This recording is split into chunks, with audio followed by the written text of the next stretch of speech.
Okay,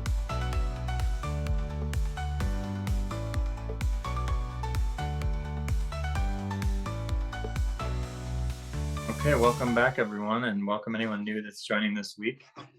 Jessica, could you put it back on me just for the nutrition for the start of the introduction of the class? Oh, thank you so much. So yeah, welcome back. We are moving on to another section of the world today, one which has become recently a bit more celebrated, a bit more common in U.S. culture, is the cuisine of West Africa. So, what some of the ingredients that we're going to be working with today, you may recognize or in your mind have a connection with foods of the American South. So things like collard greens, black-eyed peas, some of these foods that have in American culture we think of as the American South, but in origin comes from West Africa and some of the culinary traditions of the South that have migrated from Africa.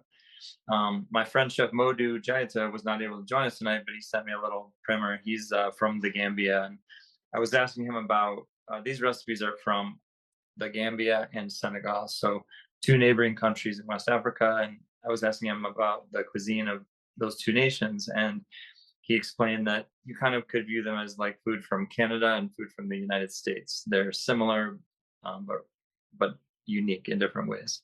And in the Gambia, they primarily speak English and then other tribal languages. And then in Senegal, they speak French and have more of a French cuisine and a little bit of a French influence. So these recipes were sourced from that region, so the Gambia and Senegal. So we're going to start today with a little bit more of an extended nutrition piece, just because we have some nutrition powerhouses. So Jessica, if we could go back to the board, and I'll talk through some of these, and we'll talk through some of the great elements that we're cooking with today. So these foods are not only immense in terms of flavor, texture, and what you can do with them, very versatile, but each one of these ingredients has its own kind of nutrition story to tell. So I'm just going to go through each of them and highlight some of the elements. So I'm going to look first at okra. Okra, familiar to some, but again, a food of African origin that's also used a lot in the American South, can be fried, can be sautéed, can be mixed with onions and garlic, could be added to a stew or a soup. Some people get a little bit turned off by the gumminess or the gummy texture. There's almost like a kind of a thick stickiness to them. And as you cook them, that can come out even more.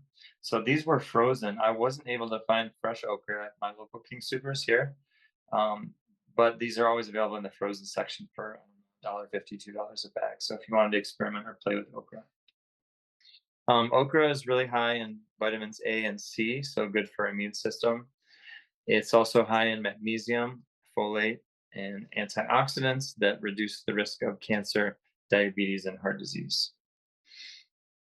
Collard greens, we're going to move on next to collards. So again, used a little bit less than some other greens in some American cooking. So kale, but it's a relative of kale and Swiss chard. So you can think of it as you could substitute collard greens for kale or chard in virtually any recipe. It's a little bit thicker of a leaf, a little bit flatter, and actually a little bit easier to work with than like a curly kale. So I'm going to show a method for cutting these into thin strips, which is what we're using as a garnish on the soup today. So collard greens also high in vitamin A and C, and then like most leafy greens, also very high in calcium and vitamin K, and then some of those same antioxidants as the okra that contain a lot of in the dark green vegetable group. All right, we're going to move on to tomatoes. Starting to see a few local cherry tomatoes now. We're not seeing these are still coming from out of state, but these are going to be an element of the soup, the pureed soup that we're making today. So tomatoes are high in potassium. They're also high in something called lycopene, which is another antioxidant that helps prevent chronic diseases like cancer, diabetes, and heart disease. I just learned today in looking up lycopene and researching more about it that it's also protective against sunburn. So if you want to eat a lot of tomatoes in the summer and protect against sunburn, that sounds like there's some science there. So that was new information for me. Now we're going to move on to our orange vegetables. So we've got carrots and sweet potato. We'll start with the carrots. These are going to also be going in the pureed West African peanut soup. And carrots, as most people know, has a lot of beta carotene, which again is associated with vision health and eye health. Hence, a lot of people think of carrots and vision. And then these contain more beta carotene than any other vegetable, even other orange vegetables. The body converts that beta carotene into vitamin A. So that's what is actually the element you're getting a boost from is the vitamin A. And that also contains zinc and iron. So carrots, my brother-in-law once said, he's not a dietitian or nutritionist by any means, but he said, Stephen, my main nutrition rule is if I see a carrot, eat it. So I think that's a pretty good one. Carrot. If you see a carrot, eat it.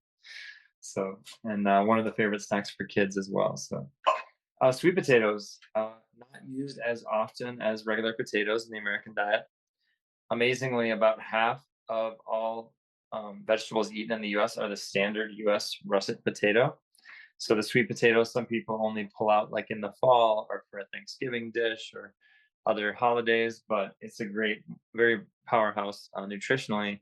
The orange sweet potatoes, which is what we're using, are also rich in that beta carotene as well as vitamin C and potassium.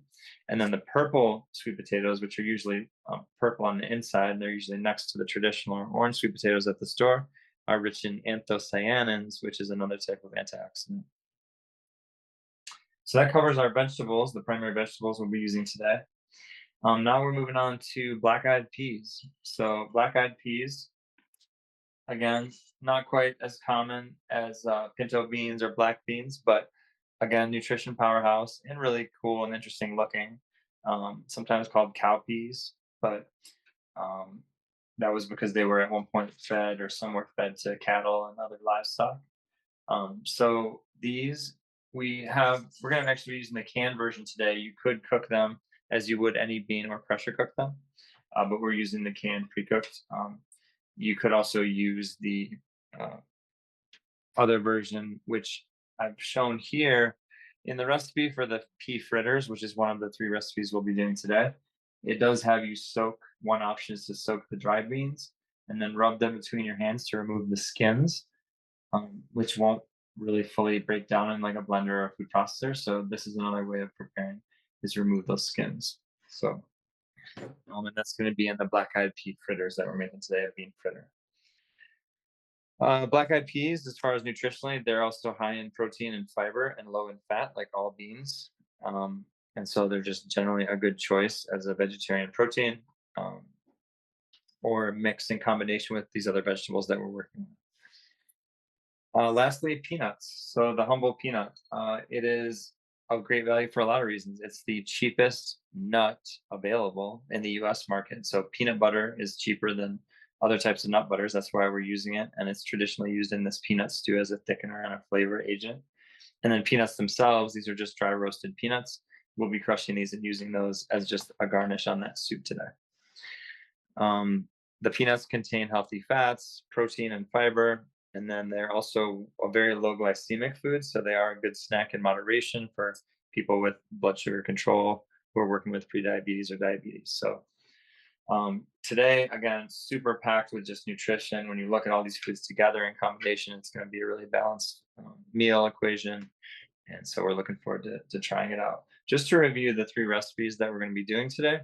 We're working with a peanut stew, which is a pureed stew, primarily onions, garlic, ginger, sweet potato, carrot, tomato. It's pureed and then thickened with peanut butter. And then we're making the bean fritters, which is pureed beans with a couple other elements, pureed black-eyed peas, fried and then put into a sandwich is the recommendation they have. So that's what we're going to try is do like a vegetarian sandwich with the pea fritters.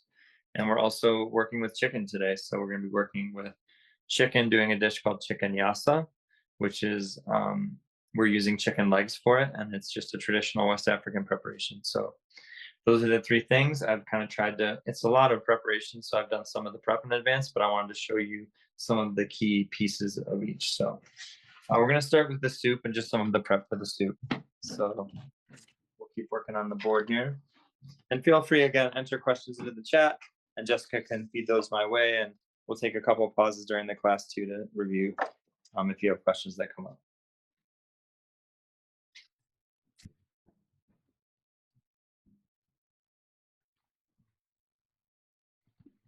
So the really nice thing about this soup is that it is pureed. So you do need a blender or food processor. you don't need, I should say. You could use a chunkier version if you don't mind like a chunkier style of soup. You could just leave it in pieces. But if you are going to puree it, which is what I did today, the nice thing is this is one of those cases where it really doesn't matter what size the cuts you're doing because you're just going to cook it down and puree it anyway.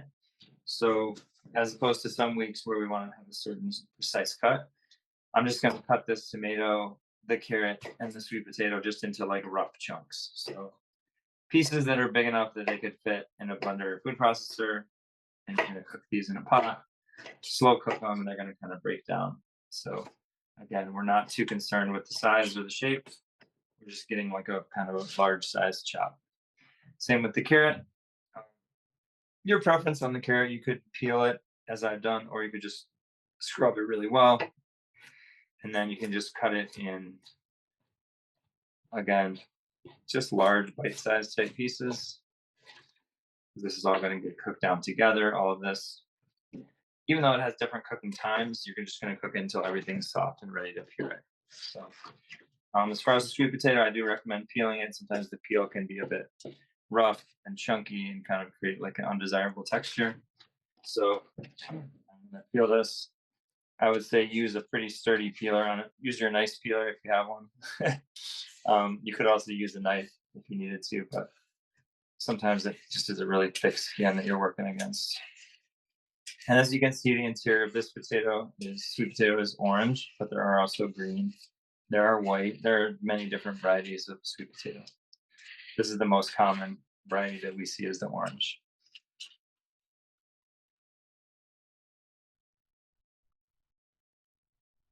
Again, if there's any soft or rotted pieces, of course, cut those out. Peel from the core.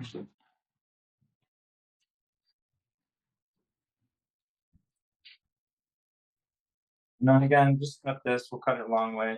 Use a pretty sturdy knife, like a thicker knife. You can just cut it lengthwise. Again, rough chop, something similar to the size of the tomato or the carrot. It's all getting mixed together. So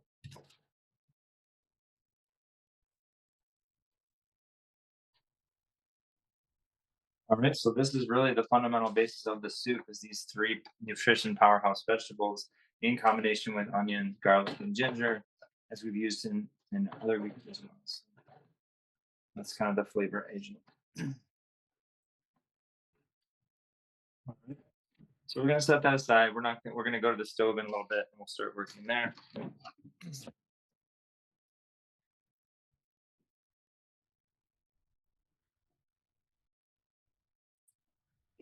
So this is our first week working with a raw protein item, so like raw chicken. So I just want to go over a little bit of food safety in relation to chicken. So we have these raw chicken legs. This is just a small batch that we're doing. I'm just doing 2 each.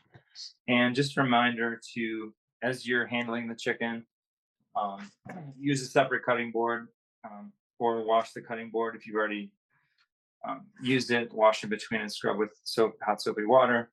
In some cases, it's easier just to not make contact with the board. With these, I just took them out of the container. I put them directly in here.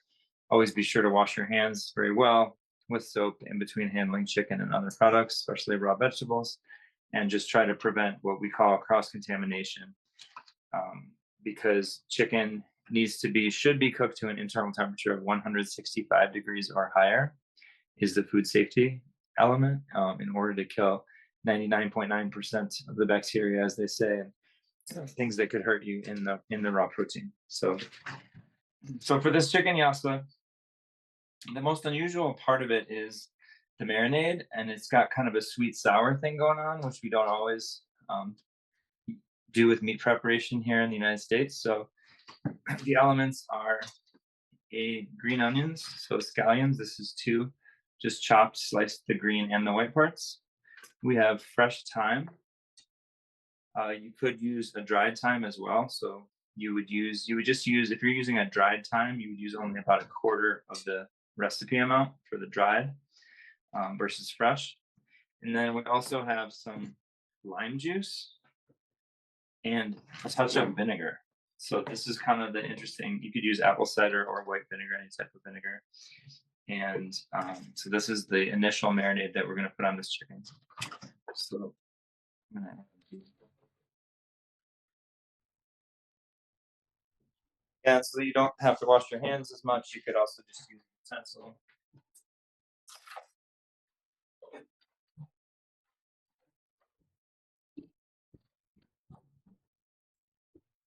Toss the chicken, something that you could then hand wash, or put in your dishwasher after. So I've got the scallion, the fresh thyme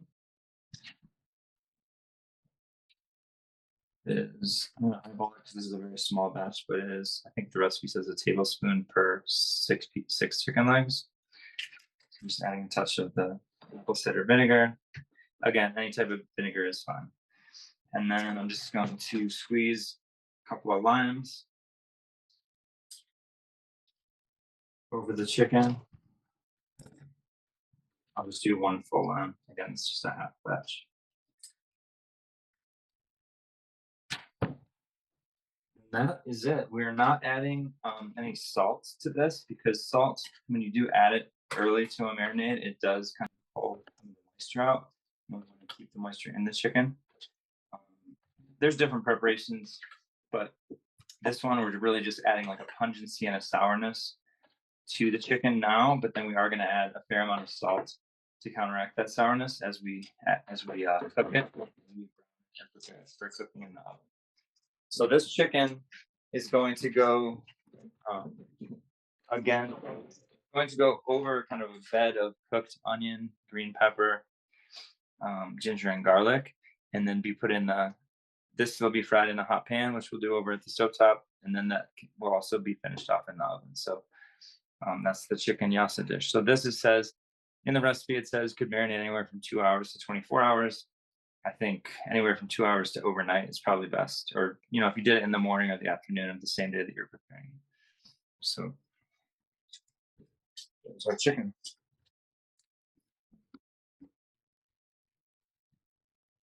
So this other dish, which is that bean fritter, again, pretty straightforward. It's just got the beans themselves pureed.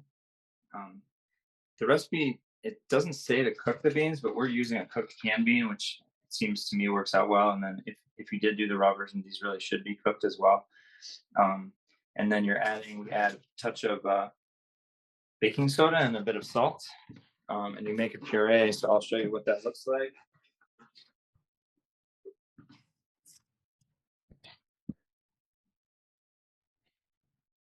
So it says to make something that resembles like a thin hummus.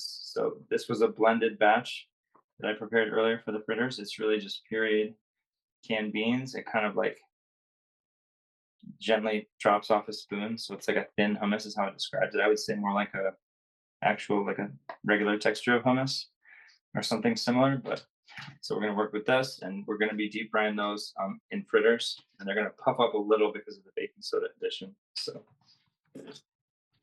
So before we move this stove, I want to show one more piece on the knife work and then pause for any questions. Sometimes it's hard to tackle a pile of big leafy greens if you have a lot to process. So this collard green, I just want to show kind of the simple method for removing the rib, which is what we call this section, the rib part from the leaf, and then how we can do small, thin strips, which is a nice way to prepare it, and it looks nice, and it helps cook nice and evenly. So with the rib, I just hold down here and then move the knife down. The knife never leaves the board. You're just removing the rib. And then this should just pop out like so. So you'll get rid of the rib piece. And then what I like to do is fold the leaves over. And I love collards for this because it's just a nice flat surface. And I like to roll it. I say like a cigar. That's kind of how I learned. Someone said roll like a cigar. So whether or not you ever rolled a cigar, you get the idea. And we're going to roll it up in kind of a tight little net here. See how it kind of emulates a cigar. And now it's going to allow us the ability to just slice really thin, what we'll call ribbons. So hopefully you can see, it looks like you can see on the board. You just create these nice even pieces. This would also work well with like kale, for like a raw kale salad. You could do something similar. and you can just do these nice thin ribbons. And it's just a more delicate flavor and more delicate feel in your mouth. It's not so chunky. So I think it's kind of a nice refined way to cook what's really a very kind of commonplace dark green, um, and it adds a fancier element. So I did cut up a bunch of collard greens earlier and I cooked them down with just olive oil and salt, and that's going to be one of our garnishes for the soup. So, all right, so I kind of just showed some of the board work and went through some of the ingredients. I just wanted to pause for a quick minute and see if we could go to the chef's corner and come back to me here and see if anyone had any questions or anything before we move to the stove.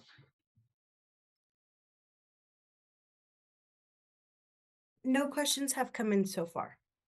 Okay, cool. All right, then I'm just going to move this main camera with me to the stovetop and we'll start cooking. We're going to start with the base for the chicken yassa and the frying off of the pieces of chicken for the chicken yassa, and then we'll get that going and throw that in the oven, and then we'll move on to a couple of the other dishes. So, all right, so I'm going to keep the focus on the pan, and you can see some of the ingredients here in the corner. So this is, if you're following along with the recipe, you're looking at it, this is the chicken yassa. So I'm using a pretty heavy, sturdy pan. And the interesting thing about this recipe and the method, which I like, is what you do is you heat the pan medium high, and you add a touch of oil, just enough oil to cover most of the bottom of the pan. Just vegetable oil. You could use anything else, coconut oil, olive oil. And then what's different than most recipes where you would add the onions and then move them around a lot is in this recipe, the instruction is to just spread them out in the pan and then let them cook for several minutes. So what it's trying to do is create like a dark color, maybe a darkish brown color on the onions and give them like a nice sear, and also kind of creating a bit of a just flavor element that's going to be the foundation of the dish. So we're going to keep an eye on this as we start to cook, and you have to kind of, it's one of those things, I would say it's like checking rice to see if it's ready. You have to like resist the urge to move them, because when you're not doing anything, there's a urge to like move the pot. So it takes a little bit of patience, but I think it's worth it. Oh, just a sprinkling of salt, just to kind of start to layer the dish. One of the philosophies of salt that I've always learned in home cooking and professional cooking has been it's better to layer small amounts of salt throughout a dish as you cook, as opposed to just adding a giant dollop or a big amount of salt at the end, because it can help control just a more deep, nuanced flavor. The saltiness that you may add is kind of layered within the dish, as opposed to just like throwing it at the end, which if you put it all in at the end, it can also be too much, right? So you can see it's starting to sizzle. We're going to be patient and let that roll a little bit. I'm also going to, while that cooks, be heating up another pan over here, which is more of a deep fry. So this is one of the few times we will do deep fry. We're going to deep fry it in about an inch of oil. This will be for the fritters. So always, of course, be careful when frying. Make sure you're attending to the pan. Make sure you never leave it unattended. I'm going to go at kind of a medium-high heat. We're right here staying with it. And we'll test it with just a little touch of the bean mixture once it gets to the temperature. All right, we're gonna watch these onions sizzle in minutes.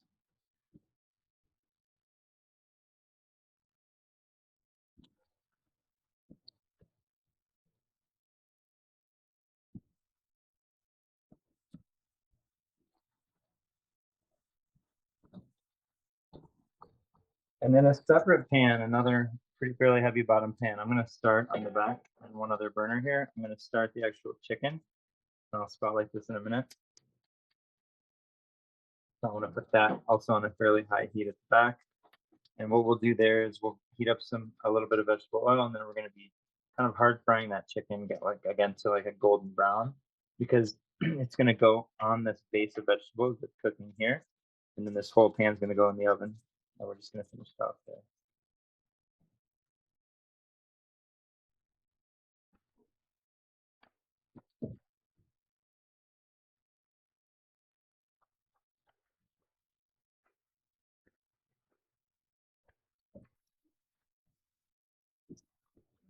So these are our marinated chicken.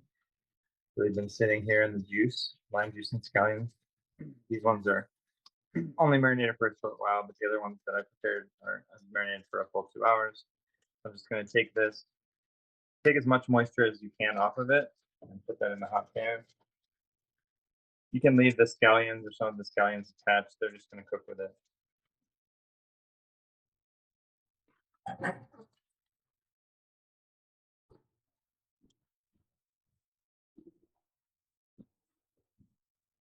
And as I mentioned, there was no salt in the marinade for the chicken, so I'm going to add a generous pinch of salt sprinkled over the top here to kind of season those up. Because given that they have some vinegar and lime juice on them, they're going to need a bit of salt to kind of stand up to them.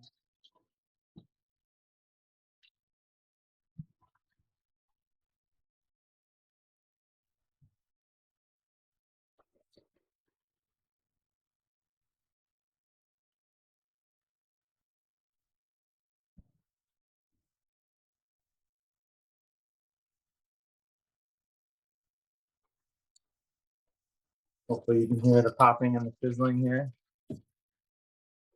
Keep my chicken turning. Want to get it kind of crisp on all sides so that we can get a crispy skin. It'll finish in the oven. We'll finish it off in the oven at 350, 375, something in that range.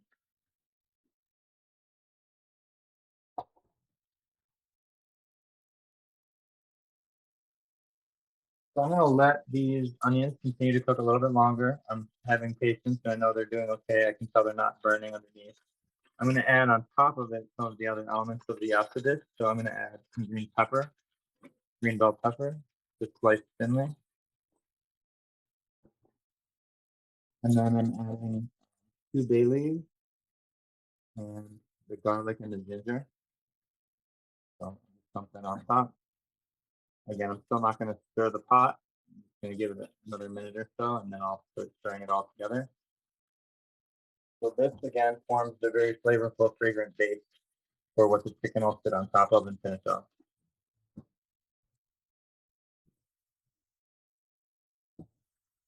Meanwhile, I've got my hot pan here with the hot oil. I'm gonna start the fritter.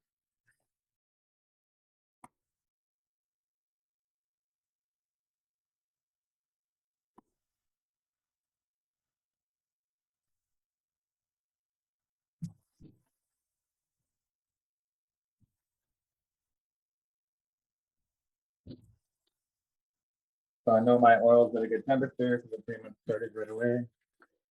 So it's foaming.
I'm turning my chicken. As you can see, it's got a nice dark brown. I can see that the onion is now getting pretty dark brown on the bottom, so I'm gonna go ahead and start moving it around. So now's the time.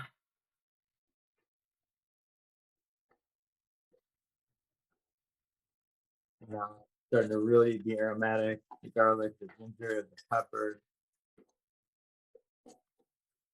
This is the base. At this point in the recipe, it says if you want to add a touch of water, you can, or lime, or add the lime juice. So I'm just going to add the lime juice. It's looking fairly wet, has good moisture.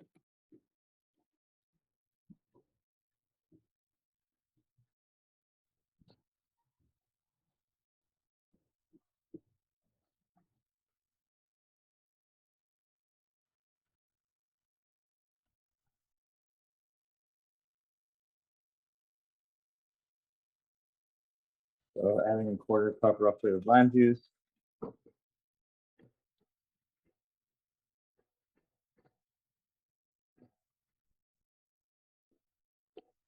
You could also use, if you wanted a bit more color, you could use red, orange, or yellow peppers as well. But bell peppers are a bit cheaper and easier to find in good quality. So this is almost done. Everything's pretty soft, fragrant. Onions are looking very soft and well cooked.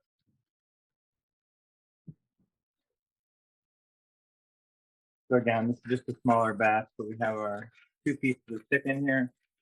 I'm just gonna put directly on top here.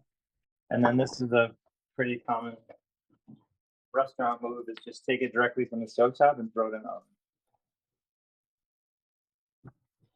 I'll just take this entire pan, make sure of course your pan can go in the oven, and throw that in your preheated pan. Let it cook. Just let it cook until the oven's chicken is cooked to 165 into your internal temperature as measured by the largest piece. So keep in mind that we say piece. So back over here to the bean fritters.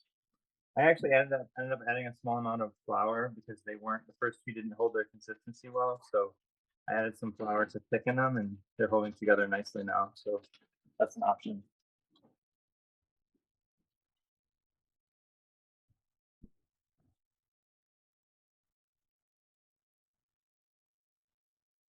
Just take these out with a slotted spoon.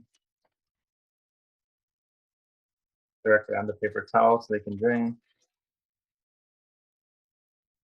So are we adding some element of fat and oil through this process? Yes, but it's also still much less fat and oil than you would be eating if you're eating a meat product. So the beans themselves really don't have fat, very minimal fat. So these, and we're going to assemble these into a sandwich. So, right, so first of all, for the we'll do the sandwich first, the bean fritter sandwich. The bean fritters can be eaten just on their own or on top of a salad or in any way, but this was the recommendation, which we'll try today. So I have a baguette, and we just have a little bit of romaine lettuce or any other kind of lettuce that you have, and a bit of sliced tomato. You're really basically making a bean fritter sub. So almost like a poor boy style, like you would use chicken or shrimp, but you've got these fried fritters. So these hot fritters there.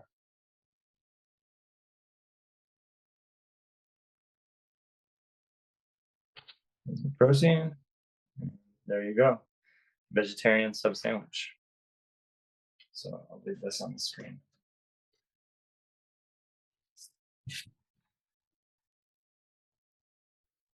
That's done. The chicken yassa did do a pre-prepared version, so I have an example of what that looks like kind of in the finished products. And we can plate this too. So this is the chicken. It took about 15, 17 minutes in the oven to reach internal temperature.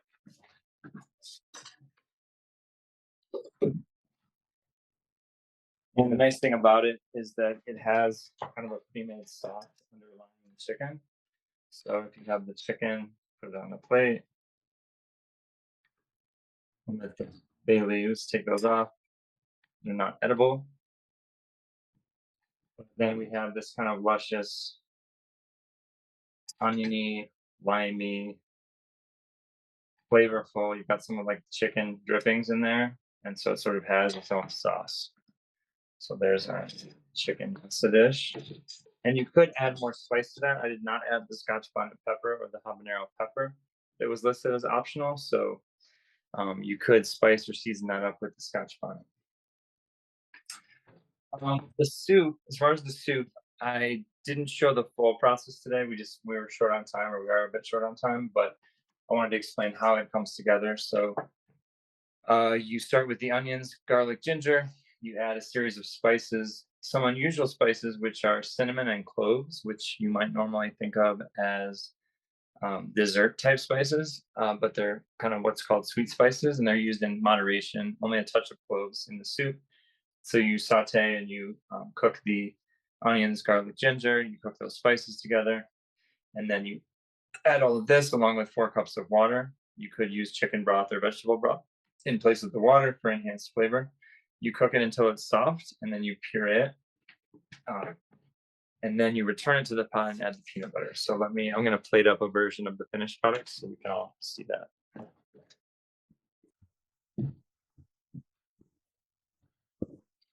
Here's that pureed soup. So it's already been fully processed. And I've added peanut butter. The recipe again calls for adding crushed dry roasted peanuts directly to the mix or to the soup. It's an option, but it's sort of one of those preference things. Like, do you prefer chunky peanut butter or smooth? If you don't like chunky, if you want more of a smoother texture, I would say just add peanut butter. I would say it's better to use a peanut butter as a thickener in this soup that's really just peanuts and salt, or peanuts, oil, and salt, as opposed to like a Jif or a Skippy, because those things have more oil in them and they just don't quite work out as well in terms of thickening and flavor. What I've done here is I've taken the collard greens, which I cut into ribbons earlier. I just cooked them with a little bit of salt and olive oil in a pan. So that's kind of one of the toppings. I also crushed some of the dried peanuts, put them in a bag and crushed them with a pan. I'm going to add a little bit of crushed peanuts on top. Sprinkle those around for some texture and crunch. The little things that you can do to take something from an average soup into a fancy soup, right? And then a little bit of cilantro on top for fresh. There's the 3 dishes. So again, the time consuming part is they're all fairly quick. I'd say the most time consuming is just preparing the chicken early enough with the marinade to get it that base level of flavor. And then I think the texture, obviously playing with the texture a bit on the bean fritters, like I had a little trouble, so I added some flour. So finding a consistency that's going to fry well and end up crispy and stay warm in the center. And then the soup, I think, again, it's not really soup season right now. Again, it's been a hot June, but this soup I think is very warming and rich and dense. And it also is a great soup for like the fall or the winter, when you just want a hot soup. So, and again, this is, I think, out of all of our classes, perhaps one of the most nutritionally balanced, because we have dark greens, we have orange vegetables, we have red vegetables. We have a variety of things, and we also have just some interesting flavors, like the sweet sour of the chicken. That peanut in the stew may at first seem unusual, but once you kind of ground yourself in it and give it a chance, I think the peanut in the stew is, I think it's a good flavor, and I think it adds some complexity. Of course, you could omit the peanut butter too. You could just make a sweet potato stew and puree that, and then you could decide if you want to add the peanut butter or add it in at the last minute. So I just want to stress, always with all these recipes, there's always ways you can play, variations on a theme. And as I mentioned with fresh herbs earlier, with the fresh thyme, you always can substitute dry herbs for fresh. You just want to use only about a quarter of the amount. You want to use a much less, because the fresh herbs is usually just has a higher volume and quantity. So that's what we have for today. I just wanted to open it up. I know I've covered a lot fairly quickly, and we kind of jumped ahead with some steps that I had pre-made, but I'd like to open it up for questions, either on the nutrition front, the food preparation front, or any element.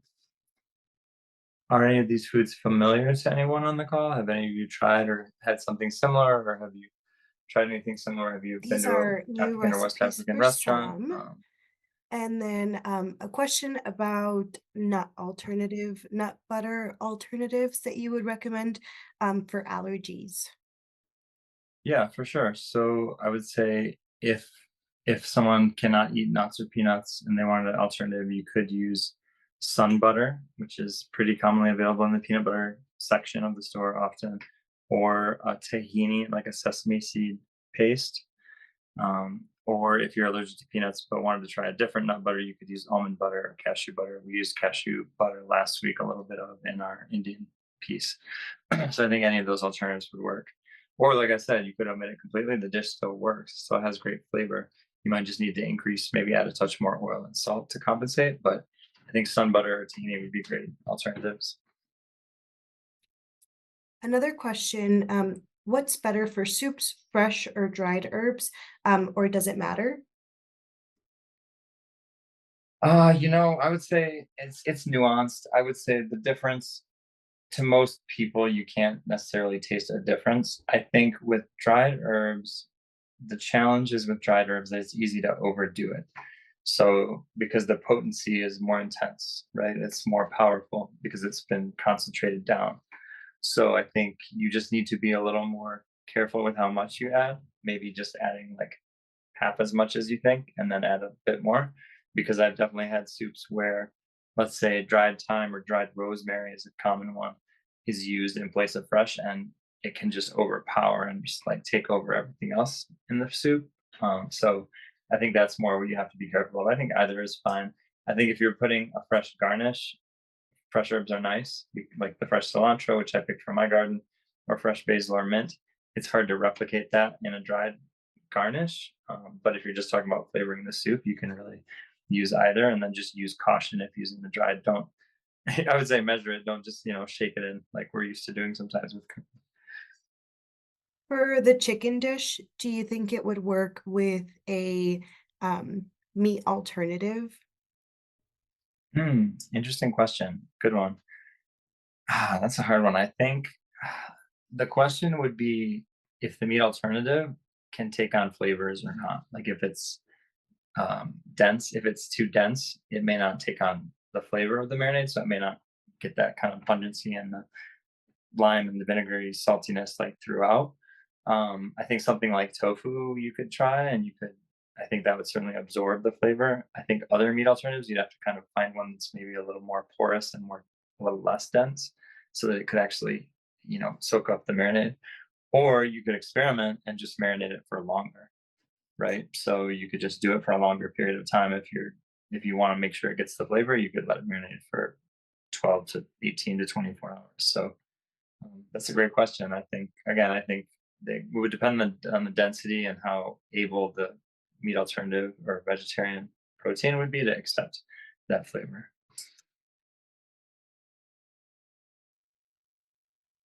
I wanted to ask quickly on the call, since we talked a little bit about dark leafy greens and we worked with some collards today. Does anyone have any good ideas or good recipes that they've used for either kale, collard greens, or Swiss chard? Because those are always some of those good recipes that are super super nutritious and really good for all of us. That I know kale salads have kind of taken off as the rage. Massaged kale salads with lemon and salt. If anyone has another use or a good idea for using up some dark greens in a food. Someone said making kale chips. Mm, good one. Yeah. I So have a crispy. Yeah. question actually. So in the pantry, we occasionally have some of those greens canned. Would a canned version of them also work? Yeah. Totally. They've probably just been cooked a little longer. Like, it's more of a long pressure cook process before they're canned, so they might just be softer. Um, and you'd have to check and see what flavors have been added, if there's been salt added or vinegary flavors or like what's been added. But you could totally use those as a one for one. Kale chips, I love that. I haven't made those in a while. My kids used to eat those really well. I think it's a great way to get kids turned on to kale.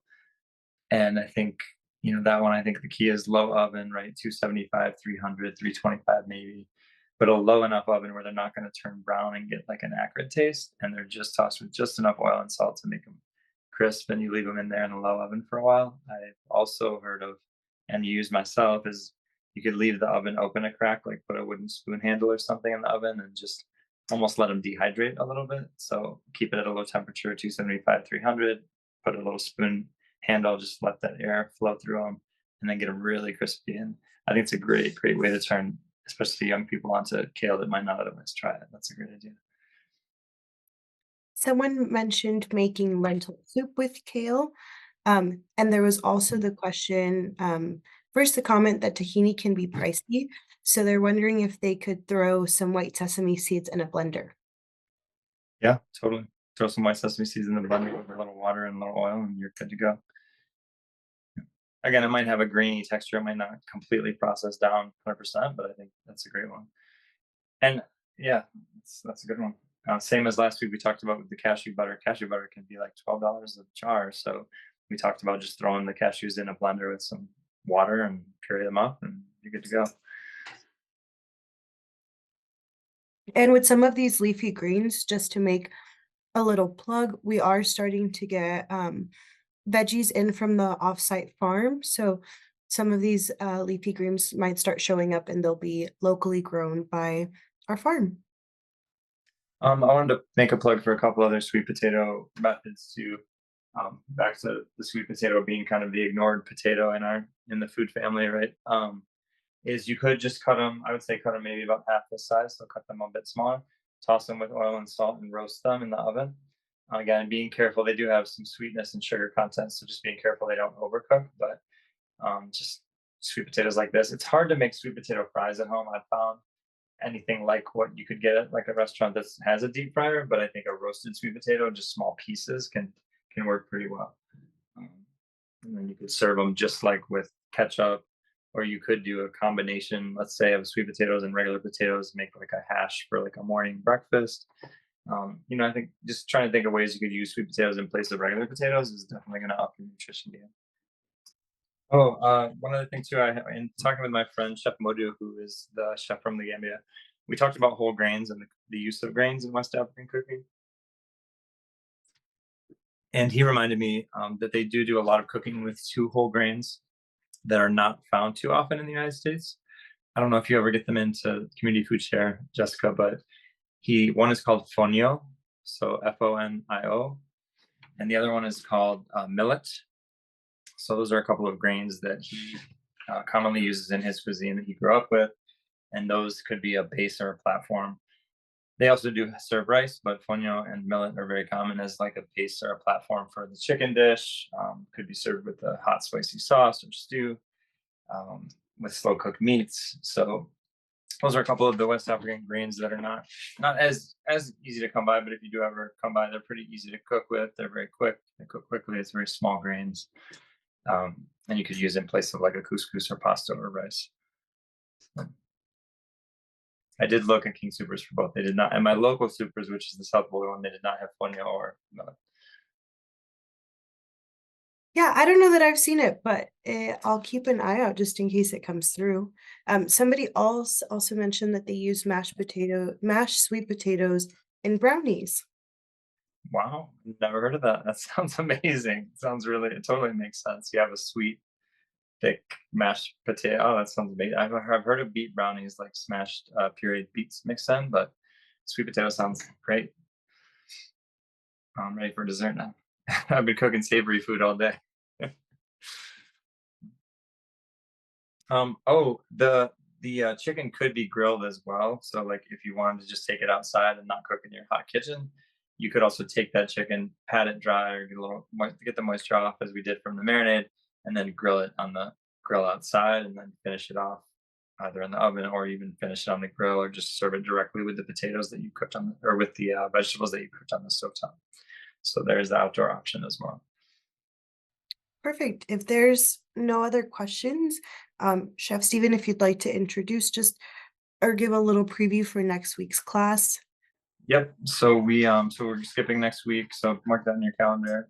We won't be around, but we are going to come back the following week with a dish that is really fun to make, really straightforward, like pretty simple in preparation, but really delicious. And it's not found very much outside of the country of Egypt, but it's called kosheri, which is a street food in Egypt. So I haven't personally been to Egypt, my wife has, but apparently in the streets of Cairo and the major cities, there's stands everywhere serving up this dish. So what it is, sounds unusual, just bear with me.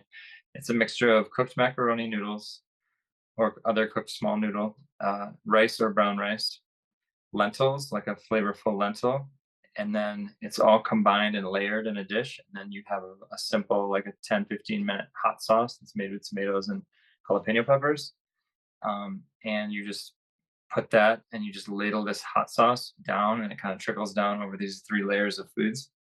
And it is amazing. It is like the kind of food you want to eat before you run a marathon or hike 10 miles or whatever you want to do. It's very energizing, very light food, but like very delicious, and again, representative of Egypt. And so that's a dish that I think you'll all enjoy, and is pretty simple, you need to the only thing you need to juggle is a few different pots on the stove, but if you can do that, and manage the timing of it, which we'll do together, then I think it's a winner. I've never served it to anyone who hasn't liked it. So it's also more or less allergen free. You could make it gluten free if you omit the macaroni noodles or the wheat noodles. And yeah, it's a nice one. So we're going to do kind of a tour. We're also going to be doing another North African dish from Morocco. It's a Moroccan cooked carrot salad. So just another very flavorful dish indicative of Morocco and North Africa. So it's been a really great journey. I really appreciate all the questions. I appreciate all your attendance. This has been really fun exploring all these world flavors. And yeah, thanks again for your time. And again, we're not meeting next week, but the following Wednesday we'll be back on same time. And Jessica, did you just drop it in the chat there? Yeah. Thanks again, everyone, for your attendance. And we look forward to seeing you in a couple weeks. Have a wonderful 4th of July holiday and see you again soon. Thank you for joining us.